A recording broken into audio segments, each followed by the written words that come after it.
Hello friends, income tax के cases की series में आज जो केस हम लोग डिस्कस करेंगे उस केस का नाम है assistant commissioner of income tax versus Pradeep overseas limited.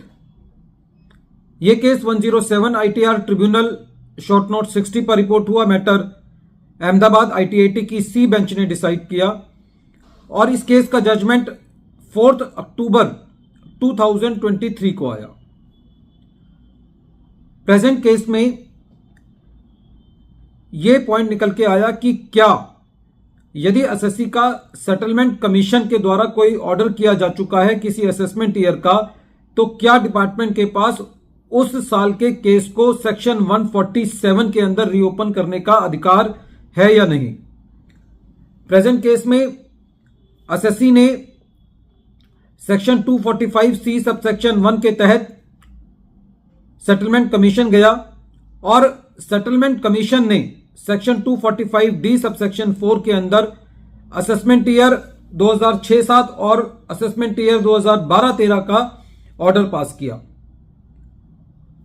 बाद में प्रिंसिपल कमिश्नर ने एक मिसलेनियस एप्लीकेशन फाइल करी सेटलमेंट कमीशन के पास, जो एप्लीकेशन सेटलमेंट कमीशन के द्वारा रिजेक्ट कर दी गई। उसके बाद जब डिपार्टमेंट को यह लगा कि डिपार्टमेंट की मिसलेनियस एप्लीकेशन खारिज हो गई है सेटलमेंट कमीशन के पास, तो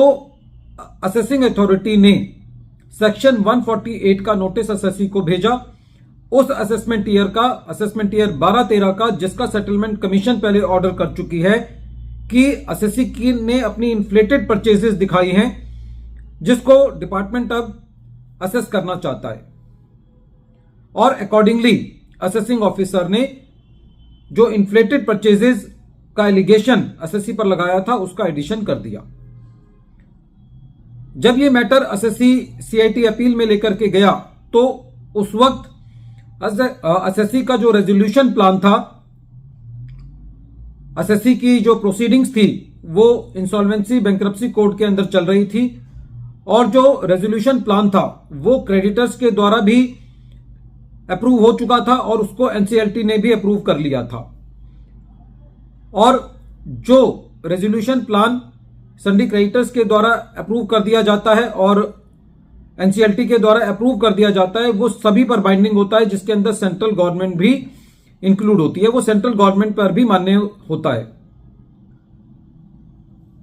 ऐसी परिस्थिति के अंदर यदि उस रेजोल्यूशन प्लान में सेंट्रल गवर्नमेंट को ड्यूज को जगह नहीं मिलती तो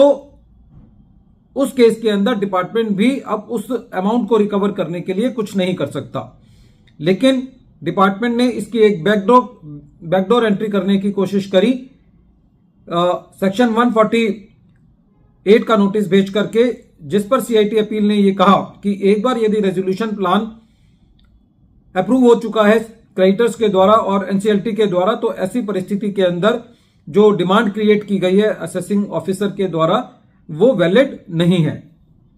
जब ये मैटर आईटीएटी लेकर के गया डिपार्टमेंट, तो आईटीएटी का भी यही कहना था कि एक बार यदि सेटलमेंट कमीशन कोई ऑर्डर कर चुकी है, सेटलमेंट कमीशन का मतलब ही यह है कि डिपार्टमेंट और एसएससी के बीच में एक सेटलमेंट हो गई है और दोनों उस सेटलमेंट कमीशन के ऑर्डर से बाध्य हैं। उसके बाद यदि डिपार्टमेंट जिस साल का सेटलमेंट कमीशन ने ऑर्डर पास कर दिया है उसके लिए सेक्शन 148 का नोटिस भेज के असेसमेंट करती है सेक्शन 147 के अंदर, तो वो असेसमेंट वैलिड नहीं है। सेकेंडली, प्रेजेंट केस में क्योंकि जो क्रेडिटर्स थे उनके द्वारा रेजोल्यूशन प्लान को अप्रूव कर दिया गया था और वो प्लान एनसीएलटी ने भी अप्रूव किया था और उसके अंदर डिपार्टमेंट की जो टैक्स लायबिलिटी थी, जो डिपार्टमेंट के प्रति एसएससी की टैक्स लायबिलिटी थी, उसको जगह नहीं मिली थी, तो उस केस में अब डिपार्टमेंट के पास कोई तरीका नहीं रह जाता उस अपनी टैक्स की रिकवरी को करने का। फ्रेंड्स, ये केस बहुत इंपॉर्टेंट है क्योंकि डिपार्टमेंट जो कुछ किसी और तरीके से अचीव नहीं कर पाता उसको सेक्शन 148 का नोटिस भेज करके करने की कोशिश करता है। तो ये केस इस चीज का एक एग्जाम्पल है कि जब सेटलमेंट कमीशन कोई ऑर्डर